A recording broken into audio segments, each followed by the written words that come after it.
ஸ்ரீகுருப்யோ நமः. குருர் பிரம்மா குருர் விஷ்ணு குருதேவோ மகேஸ்வரः. குரு சாட்சாத் பரம் பிரம்மா தஸ்மை ஸ்ரீ குருவே நமः. ஆதித்யாய சோமாய மங்களாய புதாய ச குரு சுக்ரசனிபியச்ச ராகவே கேதவே நமோ நமः. ஆதித்யாதி நவகிரகங்களை வணங்குகிறேன். விசேஷமாக கேது பகவானை பிரார்த்திக்கிறேன். உலகம் முழுவதும் வாழக்கூடிய என் அன்பு பக்தர்களே, எல்லாமுள்ள அன்னை வாராகி தேவியுடைய பேரருள் உங்கள் அனைவருக்கும் கிடைக்கட்டும். ஜெய் வாராகி, ஜெய் ஜெய் வாராகி. ஜூலை மாத ராசி பலன்கள். இந்த ஜூலை மாத ராசி பலன்களை பொறுத்தவரையில் ஃபஸ்ட்டு ஒரு 4 நிமிடங்கள் 5 நிமிடங்கள் இந்த மாதத்துடைய கிரக நிலவரங்கள் பார்க்க போகிறோம். அதுக்கு அடுத்த 10 நிமிடங்கள் தொடர்ந்து உங்கள் ராசிக்கான ஸ்பெசிஃபிக்கான ராசி பலன்கள் எப்படி இருக்குது, இந்த மாதம் என்னெல்லாம் கை கொடுக்கும், எந்த சப்ஜெக்ட்லாம் ஜெயிக்கும் அப்படிங்கிறத நம்ம பார்க்க போகிறோம். எந்த மாதிரியான பிரச்சனைகளுக்கெல்லாம் தீர்வு கிடைக்கும், இதையெல்லாம் நம்ம பார்க்க போகிறோம். ஸோ இந்த ஜூலை மாதத்தை பொறுத்தவரையில் செவ்வாய் பகவான் ஆட்சி பலம் பெற்றிருக்கிறார். நாம் நம்மளுடைய சேனலில் இந்த செவ்வாய் பெயர்ச்சி அப்படின்னே ஒரு பதிவு போட்டிருக்கோம் 12 ராசிக்கும். அதை பார்த்தீங்கன்னா ரொம்ப எளிமையாக உங்களுக்கு புரியும். அப்போ இந்த ஜூலை மாதம் முழுவதுமே செவ்வாய் பகவான் மேஷ ராசியிலே சூரியன் உச்சம் பெறுகின்ற வகையிலே ரொம்ப ஆட்சி பலம் பெற்று தத்ரூபமாக பிரகாசிக்கின்றார். யாருடைய ஜாதகங்களெல்லாம் செவ்வாய் சிறப்பான முறையில் வலுவாக இருக்காரோ அந்தந்த அது நீங்கள் எந்த ராசியாக வேண்டுமானாலும் இருக்கலாம்.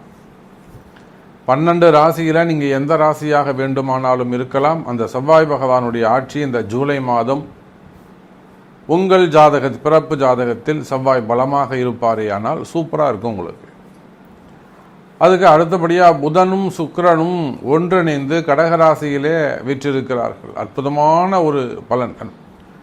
காலபுருஷனுக்கு 4வது வீட்டில் தனகாரகன்னு சொல்லக்கூடிய செல்வ பெருந்தகை சுக்கிர பகவான். அதே போல் ரிஷபத்திலே குரு பகவான் காலபுருஷனுக்கு 2வது வீட்டில் தனஸ்தானத்தில் அமைந்திருக்கிறார். எப்பொழுதும் போல ராகுவும் கேதுவும் மீனம் மற்றும் கன்னி ராசியிலே அமைந்திருக்கிறார்கள். எல்லாவற்றுக்கும் மேலாக ஜஸ்ட் இப்போதான் 29ஆம் தேதி தான் சனி பகவான் வக்ரம் அடைந்திருக்கிறார். இந்த சனி பகவானுடைய வக்ரம் உலக மக்கள் அனைவருக்கும் ஒரு 50% 50% 12 ராசி அன்பர்களுக்கும் இந்த சனி பகவானுடைய வக்ரம் ஒரு 5 மாதம் நடக்க போகுது. நவம்பர் மாதம் 15ஆம் தேதி வரையிலும் இந்த சனி வக்ரம் இருக்குது. இந்த சனி வக்ரத்துக்கும் நம்மளுடைய சேனலில் தனித்தனியாக சனி வக்ரம் ராசி பலன்கள் அப்படின்னு 12 ராசிக்கு நம்ம போட்டிருக்கிறோம். அதையும் சென்று பாருங்கள். ஸோ இந்த சனி பகவான் வக்ரம் பெற்றதால் குறிப்பிட்ட சில ராசிகளுக்கு ரொம்ப அற்புதமான முறையில் நல்ல பலன்களை தரப்போகிறது. அப்போ இந்த ராகு கேதுவை தவிர்த்து மற்ற அனைத்து கிரகங்களும் சுபத்துவம் பெற்று ஆட்சி பலன்கள் பெற்று நல்ல முறையில் இந்த ஜூலை மாதம் சுப பலன்களை வாரி வழங்குகிறார்கள். குறிப்பாக புதன் சுக்கிரனும் குருவும் 3-11 அமைந்திருப்பதும், அதே போல் செவ்வாயுடைய பார்வை 4வது பார்வையாக சுக்கிரனோடு தொடர்பு, செவ்வாய் சுக்கிரன் சேர்க்கை, அந்த கணவன் மனைவி பிரச்சனையெல்லாம் சரியாகும். இந்த செவ்வாய் சுக்கிரன் சேர்க்கை இருக்குமே ஆனால் ஒருவருடைய ஜாதகத்தில் நீங்கள் உங்கள் ஜாதகத்தை எடுத்து பாருங்கள்.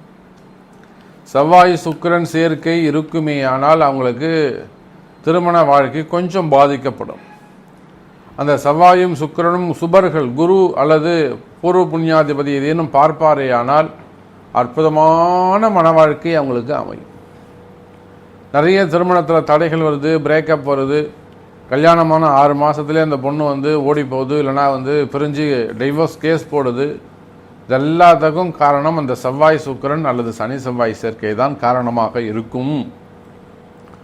அப்பேற்பட்ட அந்த செவ்வாய் சுக்கிரன் சேர்க்கை, அதுவும் செவ்வாய் ஆட்சி பலம் பெற்று சுக்கிரன் சந்திரனுடைய வீட்டில் உட்கார்ந்து இந்த மனக்கவலையால் மன வருத்தங்கள் மன கசப்புகள் ஏற்பட்டு யாருக்கெல்லாம் அந்த பிரிவுகள் இருக்கோ அந்த மாதிரியான தம்பதிகள் எல்லாம் இந்த மாதம் ஒன்று சேரக்கூடிய வாய்ப்பு உங்களுக்கு ஏற்படுகிறது என் அன்பர்களே.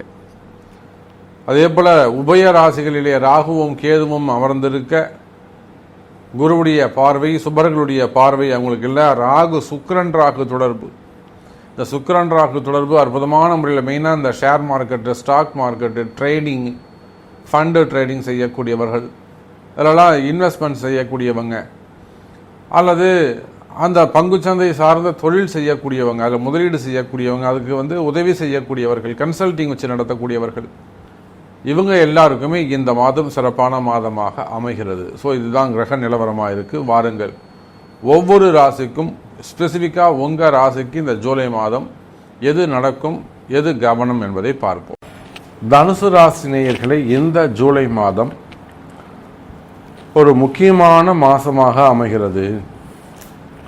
தனுசு ராசியை பொறுத்தவரையிலும் ரொம்ப முக்கியமான ஒரு மாதமாக இந்த மாதம் அமைகிறது. காரணம் என்னன்னு கேட்டீங்கன்னா, எனதரமே தனுசு ராசி நேயர்களே, உங்களுடைய ராசிநாதன் குரு பகவான் தனித்த முறையில் பார்வை, உங்கள் ராசிக்கு பார்வை இல்லாமல், அதாவது தனுசுக்கோ மீனத்துக்கோ பார்வை இல்லாமல் 6ஆம் இடத்துல மறைந்திருக்கிறார். இந்த கால சூழ்நிலையில் தனுசு ராசி என்பர்கள் பலவிதமான கஷ்டங்கள், பலவிதமான துன்பங்கள், மெயினாக தனுசு ராசி அன்பர்களுக்கு கடன் சுமைகள், கடன் பிரச்சனைகள், குடும்ப பிரச்சனைகள், வீட்டில் புரிஞ்சுக்காமல் இருக்கிறது, இல்லை கூட வேலை செய்கிறவங்க புரிஞ்சுக்காமல் இருக்கிறது, பார்ட்னர்ஸ்குள்ளே புரிஞ்சுக்காமல், அது கொஞ்சம் அண்டர்ஸ்டாண்டிங் இல்லாமல் இருக்கிறது, இந்த மாதிரியான பிரச்சனைகள்லாம் சந்தித்து வருகிறீர்கள். அதே போல் இந்த வாடகைக்கு இருக்கிறவங்க, ரெண்டல் பிஸ்னஸ் பண்ணக்கூடியவங்க, அவங்களுக்கும் அந்த ஹவுஸ் ஓனருக்கும் வரக்கூடிய ப்ராப்ளம். பிஸ்னஸ் நல்லா போயிட்டுருக்கும், தேவையில்லாமல் ஹவுஸ் ஓனர் ப்ராப்ளம் பண்ணுவாங்க. சரி, இது மாதிரிலாம் நிறைய விஷயங்கள். குருவுடைய பார்வை குறைந்ததாலே பலவிதமான கஷ்டங்கள் அல்லது கடன் சுமைகள், கடன் பிரச்சனைகள், ஆரோக்கிய குறைவுகள், உடல்நிலை சம்பந்தப்பட்ட, உடல்நிலை பாதிக்கப்பட்டது, இப்படி நிறைய பிரச்சனைகளை கையாளக்கூடிய எனதருமை தனுசு ராசி நேயர்களே, இந்த ஜூலை மாதம் ஒரு அற்புதமான மாதமாக, நல்ல மாதமாக, மகிழ்ச்சியை தரக்கூடிய மாதமாக உங்களுக்கு அமைகிறது. காரணம் என்னன்னு கேட்டிங்கனாக்கா, 3ஆம் இடத்துல சனி எப்பயுமே உங்களுக்கு சரி கிடையாது, நல்லா புரிஞ்சுக்கணும். அது எந்த ராசி ஆனாலும் 3ஆம் இடத்தில் இருக்கக்கூடிய சனி பகவான் முழுமையான பலனை தரமாட்டார். அப்போ மீண்டும் 2ஆம் அதிபதி இந்த சனி வக்ர காலத்தில் உங்களுக்கு ஒரு நல்லது செய்ய போகிறாரு. நானுடைய அந்த பதினுடைய தொடக்கத்தில் சொல்லியிருந்தேன், சனி வக்ரம் பெற்றிருக்கிறார் அப்படின்னு ஒரு செய்தியை சொல்லியிருந்தேன். அப்படி பார்க்கின்ற பொழுது எனதருமை தனுசு ராசி நேயர்களே, மீண்டும் தனாதிபதி ஆக்டிவேட் ஆகிறாரு. அந்த தனாதிபதி உங்களுக்கு ஆக்டிவேட் ஆகும்போது வராத பணங்காசுகள் எல்லாம் வந்து சேரும். நிறைய தனுசு ராசி என்பர்கள் எக்கச்சக்கமான லாஸ், பிஸ்னஸ் லாஸாக இருக்கலாம், ஃபேமிலி லாஸாக இருக்கலாம், ரிலேஷன்ஷிப்பாக இருக்கலாம், பணங்காசை இழந்திருக்கலாம், மதிப்பு மரியாதையை இழந்திருக்கலாம், கௌரவத்தை இழந்திருக்கலாம், பல உயிர்களை இழந்திருக்கலாம், உத்தியோகத்தை இழந்திருக்கலாம், தொழிலை இழந்திருக்கலாம், வீட்டை இழந்திருக்கலாம். அப்போ ஏதோ ஒரு ஏதோ ஒரு இழப்பு, அந்த தனுசு ஈடுகட்ட முடியாத ஒரு இழப்புகள் இருந்திருக்கும். நான் இதை பல இடங்களில் சொல்வது உண்டு. பல இடங்களில் இந்த மாதிரிலாம் சொல்லி அதுக்கான காப்பாற்றியும் கொடுத்துருக்கோம். நாம் எப்படியாவது காப்பாற்றுங்க சாமி இந்த குடும்பத்தை அப்படின்வாங்க, இல்லை இந்த வியாபாரத்தை எப்படியாவது கொஞ்சம் காப்பாற்றி கொடுங்க அப்படின்வாங்க. அதெல்லாம் கூட நம்ம செஞ்சு கொடுத்துருக்கோம். அப்போ தனுசு ராசி என்பர்களே, பெரிய பெரிய இழப்புகள் இருக்குமே, ஆனால் இழந்தவற்றையெல்லாம் மீண்டும் பெறக்கூடிய மாதமாக இந்த மாதம் அமைகிறது. குறிப்பாக பணங்காசு கொடுத்து எங்கேயாவது ஏமாந்திருப்பீர்களே ஆனால், ஏன்னா தனாதிபதி 2ஆம் அதிபதி ஆக்டிவேட் ஆகிறதால, நான் ஒரு 25 லட்ச ரூபா ஒரு இடத்துல கொடுத்துட்டேன் சாமி, ஆனால் முடிஞ்சால் வாங்கிக்கோ அப்படின்னு சொல்கிறாங்க அப்படின்னு, அந்த மாதிரி. அப்படி இல்லைன்னா ஒரு 50 லட்ச ரூபா கொடுத்துட்டேன், நான் 1 கோடி ரூபாய் வரணும், இல்லை எதுனா ஒரு உதவிக்குன்னு நான் கொடுத்த சாமி, ஒரு நகையை வச்சு கொடுத்தேன், என் கையில் இருந்த நகையை அவுத்து கொடுத்த சாமி, இப்படி ஏமாத்துறாங்க, இல்லை சீட்டு போட்டிருந்தா சாமி. டிஃப்ரெண்ட், அவங்கவுங்க கர்மாவுக்கு ஏற்ற மாதிரி, சூழ்நிலைக்கு ஏற்ற மாதிரி மாற்றி சொல்லுவாங்க, அவ்வளோதான் விஷயம். அப்போ வராத பணங்காசுகள் வந்து சேரும். இந்த பைசா எனக்கு வராது, அப்படின்னு முடிவு பண்ண காசுகள் கூட வாங்குவதற்கு வழி உண்டு. கரெக்டாக சொல்கிற பேச்சை கேட்டிங்கன்னா நிச்சயமாக வராத பணங்காசுகளை கூட நீங்கள் பெற முடியும். வராத பணங்காசுகள் உங்களுக்கு வந்து சேரும். கவலை வேண்டாம் தனுசு ராசி நேயர்களே. அதே போல தான் பிஸ்னஸ், வியாபாரம். மெயினாக விவசாயத்தை நம்பி இருக்கக்கூடியவர்கள், விவசாய அன்பர்கள், விவசாயம் சிறப்பானதாக இருக்கும். காடுகள்லாம் வச்சு விவசாயம் பண்ணக்கூடியவங்க, ஒரு வாழை பிஸ்னஸாக இருக்கலாம், ஃப்ளவர்ஸாக இருக்கலாம், வெஜிடபிள்ஸாக இருக்கலாம், அல்லது தானியங்களாக இருக்கலாம். அதே போல் தோப்புகள் வச்சு, தென்னந்தோப்பு, அந்த மாதிரிலாம் தோப்புகள்லாம் வச்சு பண்ணக்கூடியவங்க, எப்படி இந்த சைடு பொள்ளாச்சி சேலம், அந்த சைடு இந்த பக்கம் தென்காசி சைடு தோப்புகள்லாம் வச்சு நடத்தக்கூடியவர்கள், அல்லது கம்பெனி, ஃபேக்ட்ரிஸு, கடைகள், நிறுவனங்கள், ஸ்தாபனங்கள், தொழில் நிறுவனங்கள், அல்லது ரெண்டல் பிஸ்னஸ் பண்ணக்கூடியவங்க, ஹோட்டல் இண்டஸ்ட்ரி. அப்போது நீங்கள் எந்த தொழில் செய்பவராக இருந்தாலும் சரிதான், அது உள்நாடாக இருக்கலாம், வெளிநாடாக இருக்கலாம், வெளி மாநிலங்களாக இருக்கலாம். நீங்கள் எந்த தொழில் செய்பவராக இருந்தாலும் சரிதான், தொழில் அமைப்புகளை பொறுத்தவரையிலே, தொழில்துறையை பொறுத்தவரையிலே தனுசு ராசி அன்பர்களே, தொழில் அமைப்புகள் வலுப்பெறும், தொழில் வளர்ச்சி அடையும், தொழிலில் உங்களுக்கு இருக்கக்கூடிய கஷ்டங்கள் விலகும். தொழில் சிறப்பாக இருந்தது சாமி, பிஸ்னஸ் சிறப்பாக இருந்தது சாமி, நல்ல இன்கம் வந்துட்டு இருந்தது. இப்போ கூட சமீபத்தில் நமக்கு ஒரு செய்தி வந்து, தொழில் சிறப்பாக இருந்தது சாமி, எனக்கு நல்ல வருமானம் வந்துட்டு இருந்தது, தோப்பு நல்லா காய்க்கும். இப்போ திடீர்னு வந்து ரொம்ப பாதியாக குறைஞ்சி போச்சு அப்படின்லாம் பக்கத்து இடத்துக்காரங்க ரொம்ப பிரச்சனை பண்ணுறாங்க. எல்லாம் வந்து பங்காளிங்க பிரச்சனை பண்ணுறாங்க. ஒரே கண் திருஷ்டி சாமி, இடம் கொடுக்க மாட்டேங்கிறாங்க, வீடு கட்ட முடியல, சம்திங் ராங். இந்த மாதிரி நிறைய ஒப்பீனியன், நிறைய கஷ்டங்கள். மெயினாக இடப்பிரச்சனையாக இருக்கலாம். பிஸ்னஸ் சூப்பராக இருந்தது சார், இப்போ தான் ஒரு 2 மாதமாக அப்படியே பிஸ்னஸ் படுத்து போச்சு, இல்லை ஒரு 6 மாதமாக பிஸ்னஸ் இல்லை. இது நிறைய இடங்களாக நம்ம பார்க்குறோம். ஒரு ஹோட்டல் இண்டஸ்ட்ரியை பார்க்குறோம், அல்லது வந்து விவசாய இடங்களை பார்க்குறோம், ஃபேக்ட்ரிஸ் நிறைய பார்க்குறோம்.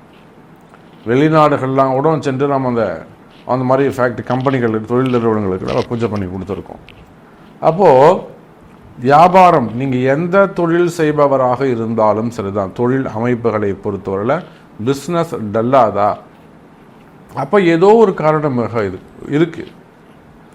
அது தொழில் அமைப்புகளில் இடதோஷம் காரணமாக இருக்கலாம், இடப்பிரச்சனை காரணமாக இருக்கலாம், திசைகள் கட்டுகள் ஒரு காரணமாக இருக்கலாம், இல்லைன்னா திருஷ்டி, கண் திருஷ்டியாக இருக்கலாம், பார்வையாக இருக்கலாம், எதிரிகளுடைய தொந்தரவாக இருக்கலாம், செய்வினை கோளாறுகளாக இருக்கலாம், மந்திர மாந்திரிக தோஷங்களாக இருக்கலாம். சரி, எல்லாருக்கும் ஒரே பாவதோஷங்கள் எல்லாருக்கும் இருக்குன்னு சொல்ல முடியாது. அப்போ ஒவ்வொரு ஜாதகருக்கும் அது மாறுபடும். ஆணாக இருந்தால், பெண்ணாக இருந்தால் மாறுபடும். அப்போ உங்கள் வியாபார தடைக்கு எது காரணமாக இருக்குது? கண் திருஷ்டியா, அல்லது செய்வினை கோளாறா, இல்லை சம்திங் ராங், இடதோஷமா? இதெல்லாம் உங்களுடைய பிறப்பு ஜாதகம்தான் பேசும். அப்போ உங்களுடைய பிறப்பு ஜாதகத்தை கொண்டு இந்த வியாபாரத்தை ஸ்டடி பண்ணுறது எப்படி? நிலையான உத்தியோகம். ஏன்னா இதை நம்பி இத்தனை பேர் பிழைக்கிறாங்க, இத்தனை குடும்பம் பிழைக்குது. இது சுயநலத்தில் தான் பொதுநலம் இருக்கும். கம்பெனி நல்லா இருக்கணும், நீங்கள் நல்லா இருக்கணும்னு நினச்சாதான், நீங்கள் நல்லா இருந்தால் கம்பெனி நல்லா இருக்கும். கம்பெனி நல்லா இருந்தால் அதை யாரெல்லாம், எத்தனை குடும்பம் அதை நம்பி பிழைக்குது, நேர்முகமாக மறைமுகமாக, எல்லாரும் சிறப்பாக இருக்கலாம். அப்போது சுயநலத்தில் ஒரு பொதுநலம் இருக்கும். அப்போ அந்த மாதிரி வியாபாரங்களில் பிரச்சனைகள் இருக்குமே, ஆனால் அந்த வியாபார பிரச்சனைகள் எல்லாம் சரியாவதற்கு வாய்ப்புகள் உண்டு.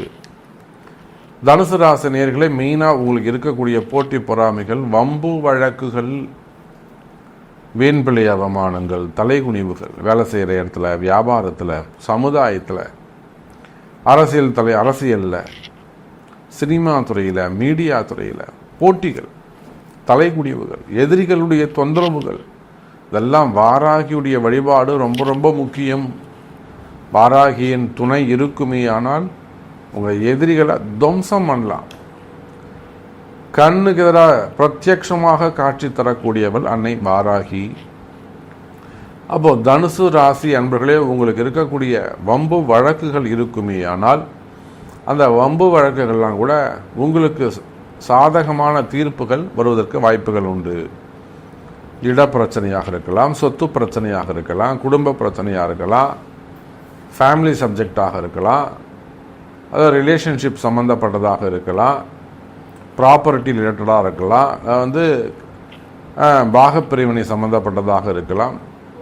ஸோ வம்பு வழக்குகள் உத்தியோகம் சம்மந்தப்பட்டது, ஜாப் ரிலேட்டடாக இருக்கலாம், பிஸ்னஸ் ரிலேட்டடாக இருக்கலாம். ஸோ அந்த என்கொயரியாக இருக்கலாம். செய்யாத குற்றங்களுக்கான சிறை தண்டனைகள் இதெல்லாம் நம்ம பார்க்க தானே செய்கிறோம். தனுசு ராசிக்கு தப்பே பண்ணி காழ்ப்புணர்ச்சி காரணமாக, அரசியல் காழ்ப்புணர்ச்சி, அரசியல் ஏமாற்றம் காரணமாக அவங்க பிடிச்சி சிறை தண்டனை. அப்போ இந்த மாதிரி வம்பு வழக்குகள் இருக்குமே, ஆனால் அதில் எல்லாமே கூட இருந்து விடுபடுவதற்கு வாய்ப்புகள் உண்டு. அப்போ அதுக்கெல்லாம் சிறு சிறு பரிகாரங்கள், பிராயச்சித்தங்கள், அது என்ன செய்யணும் அப்படிங்கிறது தெரிந்து செய்வீர்களே ஆனால் நிச்சயமாக நல்ல முன்னேற்றம் உண்டு. தனுசு ராசி நேயர்களே, வேலை உத்தியோகம் சிறப்பானதாக இருக்கும். நிச்சயமாக வேலையில் உங்களுக்கு இருக்கக்கூடிய கஷ்டங்கள் விலகும். என்னுடைய ஹையர் ஆஃபீஸர்ஸு, பாஸ் என்ற பேசலை அல்லது வேலை செய்கிற இடத்துல பிரச்சனையாக இருக்குது. நிறைய அரசு அதிகாரிகளுக்கு இடமாற்றங்கள், சஸ்பெண்டு, இதெல்லாம் நம்ம தனுசு ராசியில் நிறைய நம்ம நித்தம் பார்க்குறோம்.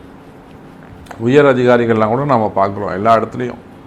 அப்போ தனுசு ராசி அன்பர்களே, வேலை செய்கிற இடத்துல உங்களுக்கு இருக்கக்கூடிய பிரச்சனைகள் விலகும். நிலையான உத்தியோகம், எனக்கு நிலையான உத்தியோகம் வேணும், ஸ்டாண்டர்டு ஜாப் வேணும் சாமி, எனக்கு ஜாபில் ப்ராப்ளமாக இருக்குது, எனக்கு ப்ரமோஷன் வேணும் சாமி, அங்கே போட்டி அதிகமாக இருக்குது, இல்லைனா எனக்கு இன்க்ரிமெண்ட் வேணும், நான் வேறு கம்பெனி மாறலாமா. இந்த மாதிரி ஜாப் ரிலேட்டடாக பிரச்சனைகள் இருக்குமே, ஆனால் அவையெல்லாம் சரியாகிறதுக்கு வாய்ப்புகள் உண்டு. அதே போல் புதிய வேலை கிடைக்குமா, இந்த மாதம் எனக்கு வேலை கிடைக்குமா சாமி, எங்கள் வீட்டுக்காரருக்கு வேலை கிடைக்குமா, என் மனைவிக்கு வேலை கிடைக்குமா, என் பையனுக்கு கிடைக்குமா, என் பொண்ணு கிடைக்குமா. வேலை வாய்ப்புகள் அதிகரிக்கும், உள்நாட்டு வேலை, வெளிநாட்டு வேலை. அதே போல் விசா சம்பந்தப்பட்ட பிரச்சனைகள், என்கொயரிகள் இருக்குமே, ஆனால் அதெல்லாம் கூட சரியாகிறதுக்கான வாய்ப்புகள் உண்டு. தொழில் போட்டிகள், தொழில் எதிரிகள், இந்த பதவி போட்டிகளால் வந்த பிரச்சனைகள் இருக்குமே, வம்பு வழக்குகள் இருக்குமே, ஆனால் அதெல்லாம் கூட சரியாகிறதுக்கான வழிமுறைகள் உண்டு. கவலை வேண்டாம் தனுசு ராசி நேயர்களே. அடுத்தபடியாக திருமண யோகம். இந்த திருமண யோகத்தை பொறுத்தவரையில் தனுசு ராசி என்பர்களே, நிச்சயமாக திருமண யோகம் கைகூடும். சனியுடைய பார்வை உண்டு. விதிப்படி அந்த திருமண தடைகள் விலகும். முதல் திருமணம், தடைப்பட்ட திருமணம், தள்ளிப்போன திருமணம், இரண்டாம் திருமணம், குறிப்பாக ரொம்ப லேட் மேரேஜ், 40 வயசாகுது சாமி பொண்ணுக்கு, இன்னும் கல்யாணம் ஆகலை. அப்போ 40 வயசாக கூட பொண்ணுக்கு கல்யாணம் ஆகலைன்னா அப்போ இதனால் ஏன் அவ்வளோ தள்ளி போச்சு? நான் அந்த கோயில் போனேன், இந்த கோயில் போனேன், அதை பண்ணேன், இதை பண்ணேன், இந்த பரிகாரம் பண்ணேன், நான் காளஹஸ்தி போயிட்டு வந்துட்டேன், காளஹஸ்தியை போயிட்டு வந்துட்டா கல்யாணம் ஆகிடுமான்னு, எல்லா தடையும் உடைஞ்சிருமான்னு. உங்களுடைய தோஷம் எது, உங்களுடைய கர்ம வினை என்ன சொல்லுது, எந்த மாதிரியான மாப்பிள்ளை பார்க்கணும், இதெல்லாம் அறிந்து தெரிந்து அட்ஜஸ்ட் பண்ணி போனால் தான் வாழ்க்கை. எனக்கு அப்படி வேணாம், எனக்கு இப்படி வேணாம்னு நீங்கள் கண்டிஷன் போட்டாலாம் நடக்காது. அப்போ முதல்ல குரு சொல்கிற பேச்சை நீங்கள் கேட்கணும். இதில் நிறைய விஷயங்கள் இருக்குது. ஸோ திருமண யோகங்கள் கைகூடும், இது எல்லாருக்கும் நான் சொல்வதா உண்டு. அதே போல் குழந்தை பாக்கியம் கிடைக்கும். ஆரோக்கிய குறைவுகள் இருக்குமே, ஆனால் ஆரோக்கியத்தில் நல்ல முன்னேற்றம் ஏற்படும். நிறைய குழந்தைகள் பார்க்குறோம், நம்ம 3 வயசு 4 வயசுலேயே ஆட்டிசம் ப்ராப்ளம், ப்ரீமெச்சூர் பேபியாக இருக்காங்க. நிறைய குழந்தைகள் நம்ம சொல்கிறோம், நம்ம அதை வெளியில் சொல்ல முடியாது. பெரிய பெரிய ரொம்ப கௌரவமான குடும்பமாக இருக்கும், ஒரு பாரம்பரியமான குடும்பமாக இருக்கும். அந்த இடத்துல குழந்தைக்கு ஒரு ஆரோக்கிய குறைவு இல்லை, பெரியவங்களுக்கு ஒரு ஆரோக்கிய குறைவுகள். அங்கேயும் இந்த மாதிரியான சில பிளாக் மேஜிக்ஸ் சம்திங் அதெல்லாம் இருக்க தான் செய்யுது. ஸோ இந்த மாதிரி ஆரோக்கிய குறைவுகள் இருக்குமே, ஆனால் கவலை வேண்டாம் தனுசு ராசி என்பவர்களே, ஆரோக்கியம் மேம்படும். கடைசியாக சினிமா துறையை சார்ந்தவர்கள், சினிமா துறையை பொறுத்தவரையில் அது அற்புதமான மாதம். சினிமா துறையை பொறுத்தவரை ஃபேமிலி ரிலேட்டடாக இருக்கக்கூடிய ப்ராப்ளம் சால்வ் ஆகும்.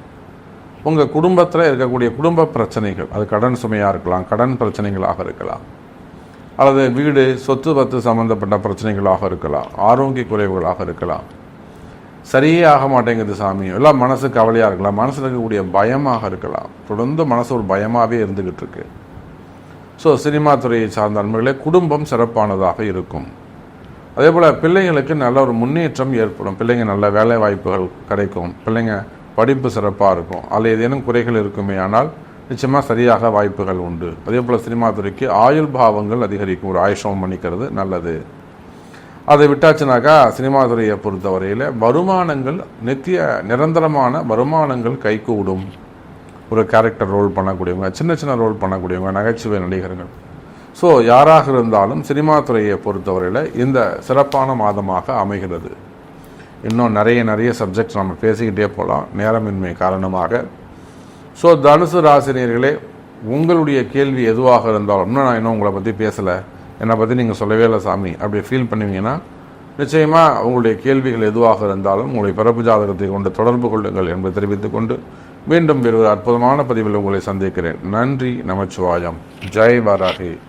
ஜெய் வராகி.